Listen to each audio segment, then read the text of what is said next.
Dear loving Heavenly Father, Querido Señor, thank you so much for this amazing weekend. gracias mucho por este hermoso fin de semana, For we have come from all corners of New Jersey porque hemos venido por todas partes de Nueva Jersey to celebrate your faithfulness to us. para celebrar tu fidelidad hacia nosotros. So we just want to give back in return Queremos nomás devolverte a ti our everything. nuestro todo. As we offer you one more time in worship, Y una vez más te ofrecemos en alabanza, we ask for your presence to be with us. pedimos que tu presencia esté con And I know nosotros. you're already here with us because we are your people. Y yo sé que ya estás aquí entre nosotros porque somos tu pueblo. Speak to us through your servant. Háblanos por medio de tu sirviente. May you continue to bless his ministry, Continúa bendiciendo su ministerio. that people all around the world Que la Well- gente por todo el mundo will sound the call that Yes. Jesus is coming again. escuchen el llamado de que Jesús vendrá una vez más. In Jesus' name I pray. En el nombre de Jesús. Amen. Amén. Muchas gracias, gracias. Les decía que cada Dream Team tiene un coach y definitivamente el pastor Lee es un muy buen coach. Amén. Esta mañana escucharon que el pastor Lee es el más joven de la división norteamericana y lo que pude compartir con él es que no solamente es el más joven o no está entendiendo nada el hombre. So, Pastor, I'm talking about you. I'm saying that every Dream Team has a coach, a good coach, and you're an amazing one. I'm impressed by your kindness, your humbleness. May the Lord continue blessing your ministry right here in New Jersey. And as I told you in the morning, in a couple of years from now or 3 years from now, you're going to be speaking fluently español. So, de aquí a 2-3 años, su presidente, estoy seguro, va a estar hablando muy buen español.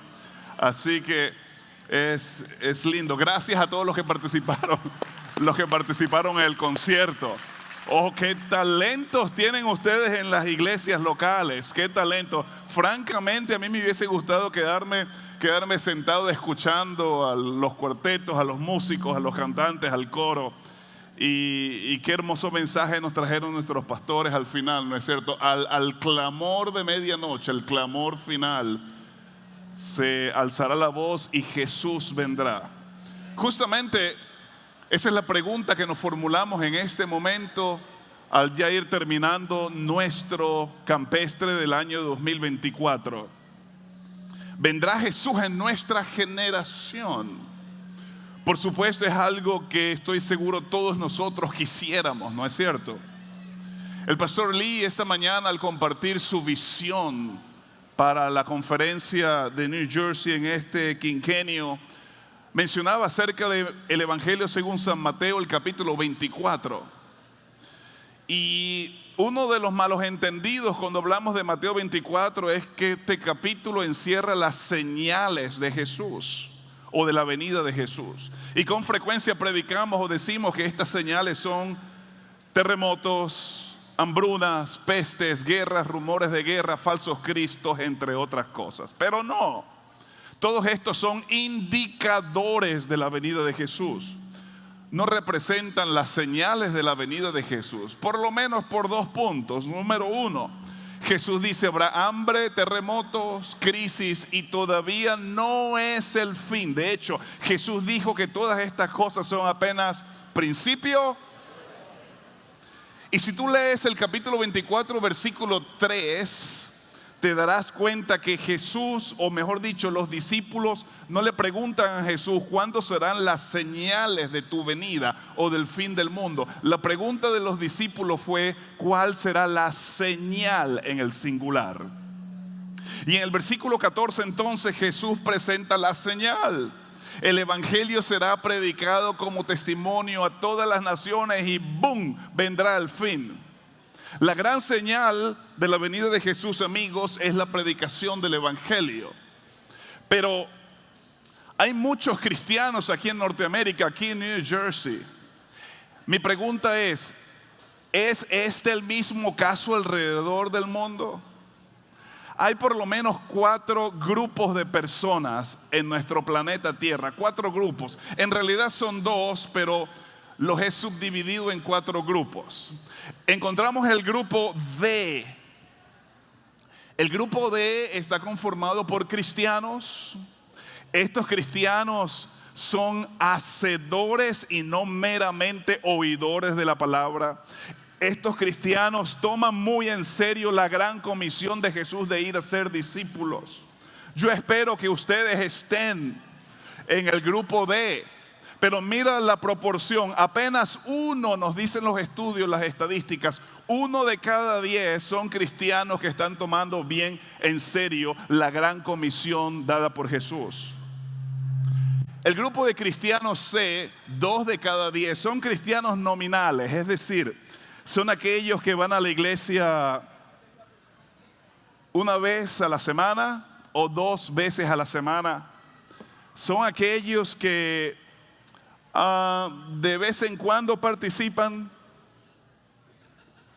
pero no están tomando las cosas de Dios tan en serio. 2 de cada 10. Los estudios, las estadísticas continúan diciendo que dentro del siguiente grupo, los no cristianos, 3 de cada 10 no son cristianos, pero de una u otra manera tienen acceso al cristianismo. Posiblemente sus vecinos son cristianos. Un ejemplo claro es justamente la tierra natal del pastor Lee o de sus padres, Corea del Sur. En Corea del Sur la mitad de la población es cristiana, la otra mitad es budista.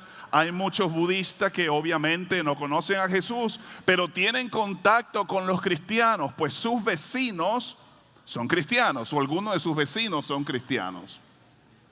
Pero así como puedes ver, la gran mayoría de la población mundial está en el grupo A de los no cristianos, los cuales no tienen acceso al cristianismo.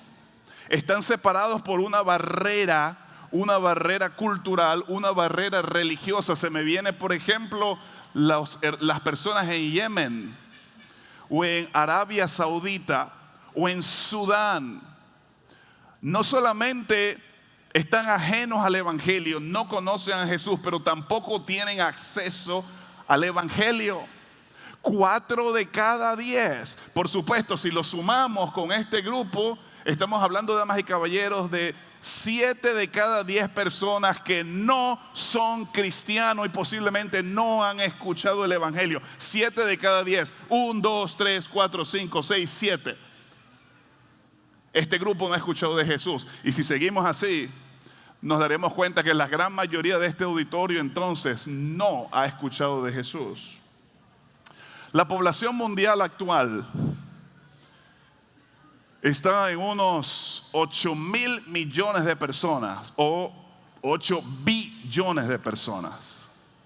De estos 8 billones de personas encontramos que hay más o menos 2.300 millones de cristianos, 2.300.000.000 de cristianos. Acuérdate, la gran mayoría de estos son cristianos nominales, tristemente. Tenemos más o menos cerca de 2 billones de musulmanes. El Islam es la religión que está creciendo de paso más acelerado en la actualidad. La religión de mayor crecimiento es el Islam. Hay más o menos 1.200.000.000 de hindú, el hinduismo. No solamente está en India, sino en muchas partes del mundo. Hay más o menos la misma cantidad, 1.200.000.000 de ningunos. Los ningunos son aquellos que no están afiliados a ninguna religión. Son los ateos, son los agnósticos, son los seculares. En Norteamérica, en Europa, este sector de la población está creciendo bárbaramente. Tenemos más o menos unos 700 millones de budistas y unos 600 millones de personas que practican el shintoísmo en Japón o el taoísmo en China, entre otras cosmovisiones. Permíteme rapidito hablar o mencionar de lo que los misiólogos han establecido, han dividido los desafíos en el cristianismo en lo que ellos llaman 3 ventanas. 3 ventanas. Y al compartir el mensaje de estas 3 ventanas, es un llamado, es una apelación, porque el tiempo se nos está acabando. La primera ventana es nuestro mayor desafío, nuestro más grande desafío, es la famosa ventana 1040. ¿Qué es o cuál es la ventana 1040? La ventana 1040 es un territorio geográfico que ocupa desde el oeste de África hasta el este de Asia. En este país, o en esta zona, mejor dicho, a propósito, se le llama 1040 porque está a 10 y 40 grados del paralelo en relación con el Ecuador. En esta región se encuentra un número de países cerrados completamente al Evangelio. Y no solamente cerrados, sino que están recibiendo persecución. Encontramos, por ejemplo, países como China, donde hay una persecución severa. Hay, al propósito, 69 países en la ventana 1040. De esos 69 países, por lo menos 34 son musulmanes, donde el Islam es la religión oficial. Y si te descubren con una Biblia o te descubren hablando de Jesús, inclusive hasta allí puede durar tu vida. Hay por lo menos 7 países budistas, hindús. Así que es un grande desafío la ventana 1040. 86% de las personas que viven en esta región geográfica no son cristianas. Menos del 3% son cristianos. Aquí encontramos una vasta población. Solamente en la China hay más de 1 billón de habitantes. La India, más de 1 billón de personas. Aquí vive el 80% de la gente más pobre del mundo. Países como Bangladesh o Camboya, entre otros. Solamente el 0.4% de la distribución de la Biblia y el 3% de los lenguajes en la cual la Biblia ha sido traducida están dirigidos a la ventana 1040, donde tenemos la mayor necesidad de la predicación del Evangelio.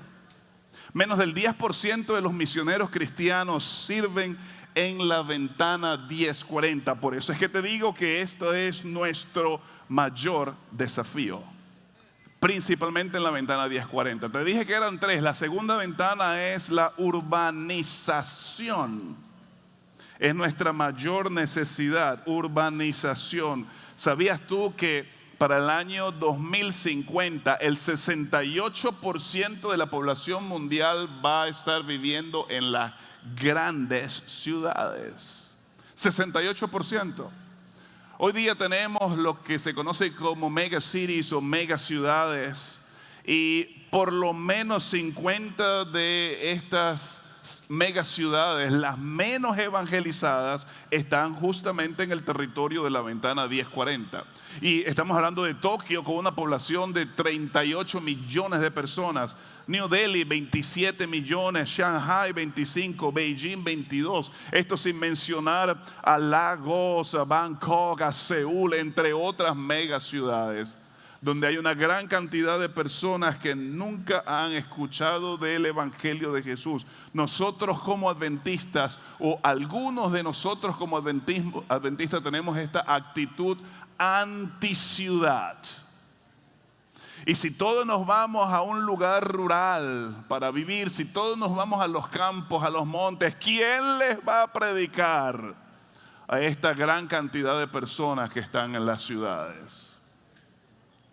El tercer desafío, o la tercera ventana, acuérdate, la primera es la 1040, la segunda representa las megaciudades, y la tercera es el secularismo o la secularización. La secularización es el proceso en que las sociedades ya no necesitan de Dios. Dios ha sido desplazado. El secularismo enseña que no existe verdad absoluta. Tú decides, tú defines lo que es bueno, lo que es malo, según tus emociones, tus sentimientos. La realidad actual, amigos, en relación a el Evangelio es bastante delicada. Te explico. 7 de cada 10 personas, como ya te mencioné, en el mundo no son cristianas. 7 de 10. Para el año 1900 habían 34% de cristianos. 100 años más tarde, el año 2000, 33%. Es decir, estamos decreciendo. 3% de los 4 billones más o menos de personas que viven en Asia solamente apenas son cristianos. Haz la matemática. 3% de 4 billones. El cristianismo aquí en Estados Unidos, en Europa, es un status quo, está neutralizado, no está creciendo. Pero en Asia está completamente estancado. Ahora, nosotros hemos escuchado, hemos leído, hemos predicado acerca de la gran comisión de Jesús allí en Mateo capítulo 28, y Jesús dijo principalmente en el versículo 19, ir y predicar a cada nación, ¿no es cierto? La palabra griega para nación es etnos, de ahí viene la palabra etnia o étnico. Y lo que Jesús se refiere en Mateo 28, 19 no es necesariamente países o naciones, sino justamente grupos étnicos. Es decir, Jesús está diciendo, será predicado este evangelio en todo rincón del mundo. Ustedes tienen que ir y hacer discípulos bautizando a todos los grupos étnicos. Hacer discípulos no en todas las naciones, en todos los grupos étnicos.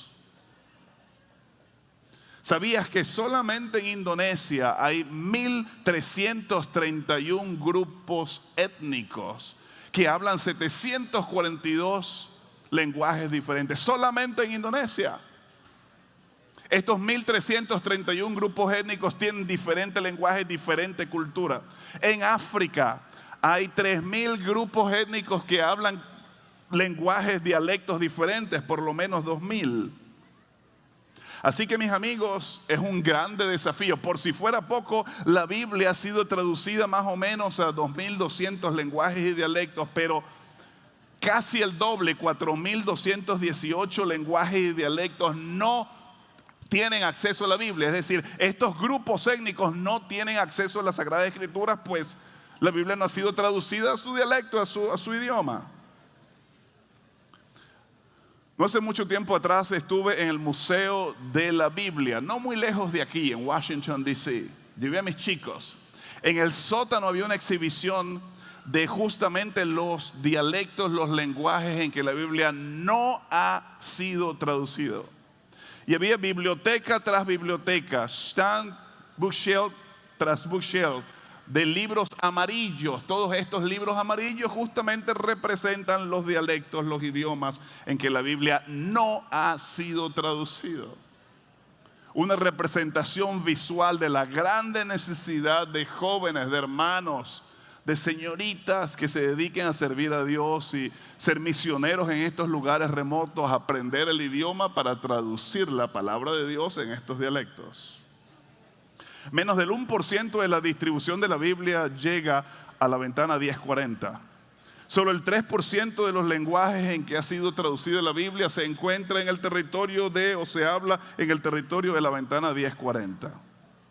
Así que al juntar toda esta data, toda esta información, reconocemos que hay muchísima gente que todavía no ha escuchado de Jesús y que no tienen acceso al Evangelio. Cuando hablamos de nuestra iglesia adventista del séptimo día, tenemos una membresía aproximada de 23 millones de personas en una población, como te mencioné, mundial de 8 billones. Si hacemos la proporción en porcentajes, estamos hablando, damas y caballeros, de 0.28%. Es decir, no llegamos ni siquiera al 0.5%. Esto asumiendo que los 23 millones de hermanos que tienen sus nombres escritos en los libros de la iglesia están activos. ¿Y es esta una realidad?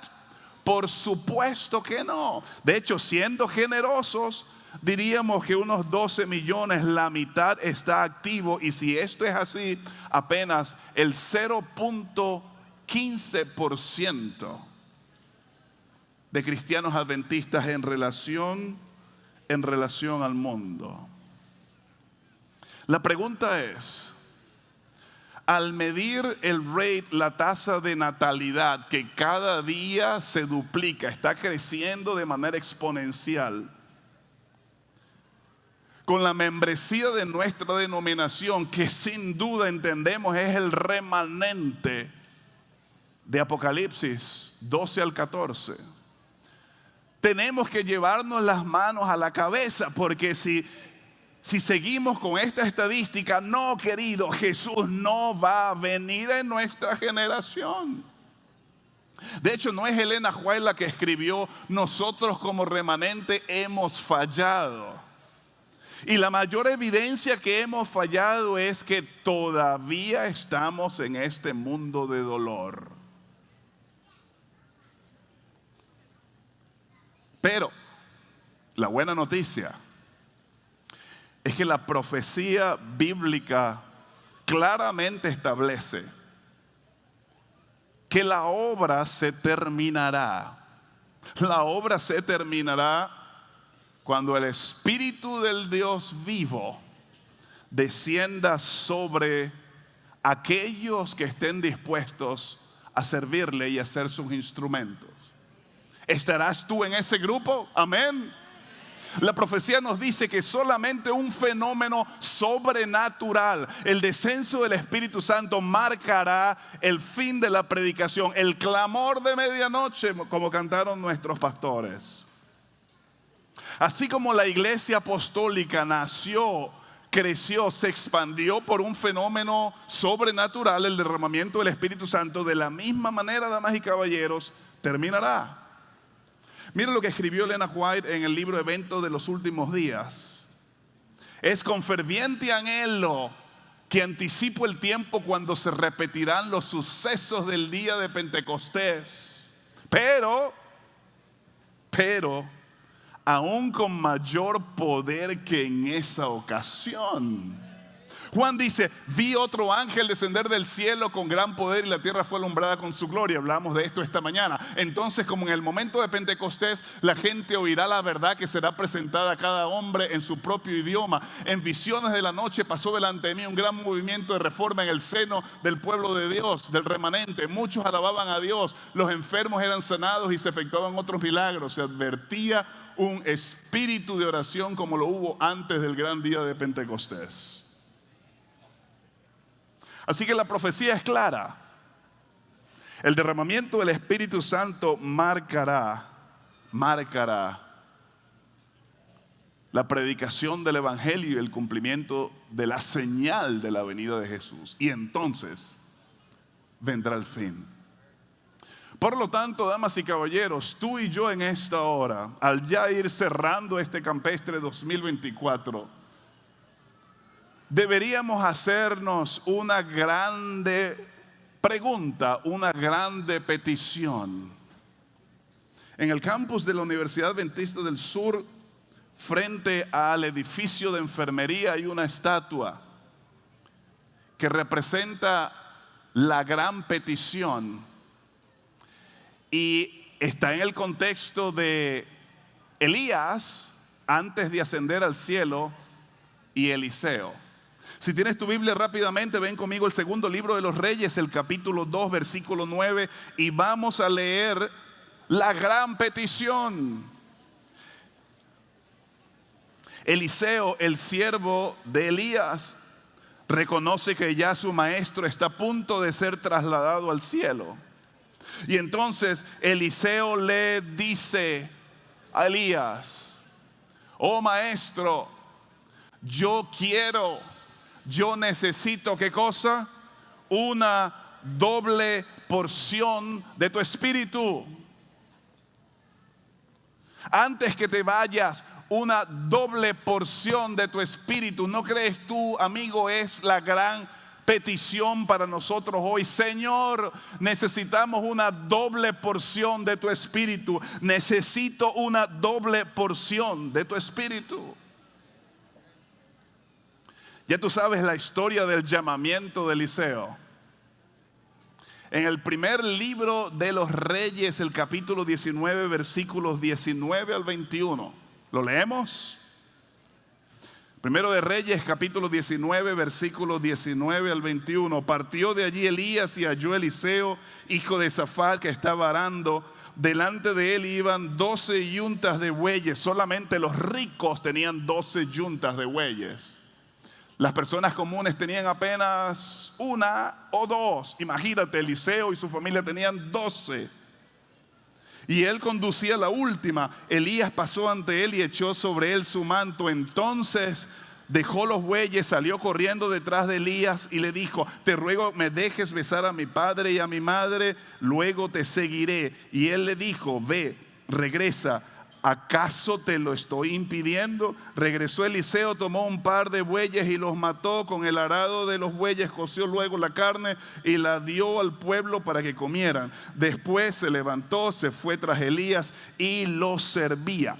Elena White, en el libro Profetas y Reyes, nos dice que la familia de Eliseo era una familia rica, una familia con muchísimo dinero. Sin embargo, Eliseo era un chico humilde, era un chico sencillo. Su familia era una familia piadosa, una familia que no se había arrodillado ante Baal. Eliseo era un muchacho de un temperamento tímido, pero era un gran líder. Era un hombre sencillo, era un hombre amable, humilde, íntegro, que en todas las cosas quería darle la gloria a Dios.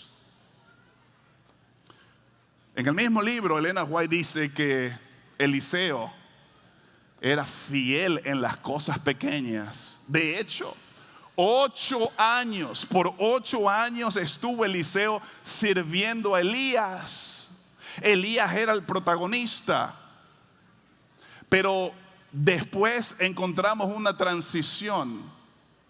Y después de estos 8 años, Eliseo se convirtió en un grande profeta. 60 años de ministerio. Recibió una doble porción del espíritu de Elías. Hizo muchísimo más milagros de Elías. Eliseo es símbolo de Jesús. 30 veces se lo llama varón de Dios. Mi pregunta para ti es: ¿cuál fue el momento crucial en la vida de Eliseo? Todos tenemos un momento crucial. Se me viene a la mente José. ¿Recuerdas cuál fue el momento crucial en la vida de José? No fue cuando estuvo tentado por la mujer de Potifar. El momento crucial en la vida de José fue cuando justamente estaba siendo llevado por la caravana de árabes, siendo traicionado, vendido por sus hermanos. Cuando iba rumbo a lo desconocido, José dijo: no sé a dónde voy, pero me propongo serle fiel a Dios, pase lo que pase, al lugar donde vaya. Ese fue el momento crítico en la vida de José. David tuvo un momento crítico, Daniel, Esther tuvo un momento crítico. ¿Cuál fue el momento crítico, crucial en la vida de Eliseo que permitió que de un chico del montón llegara a ser un tipo, un símbolo de Jesús?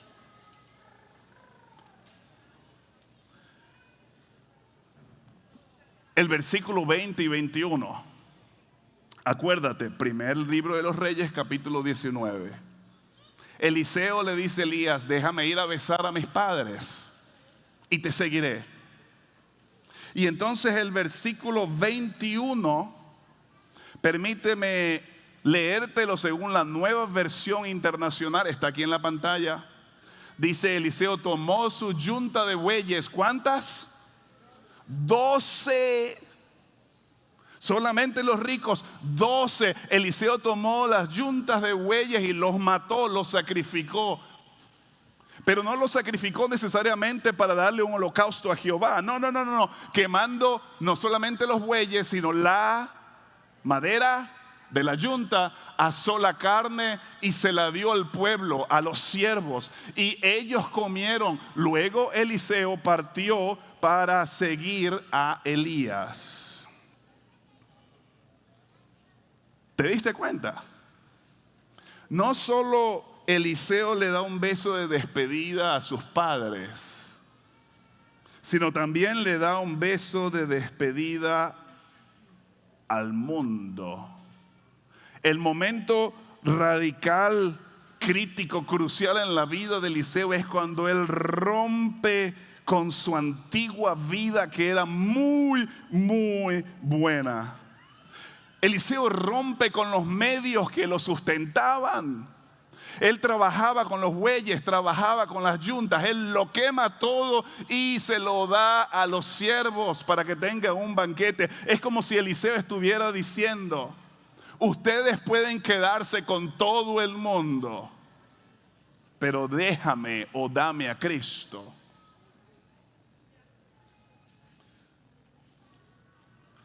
Eliseo quemó,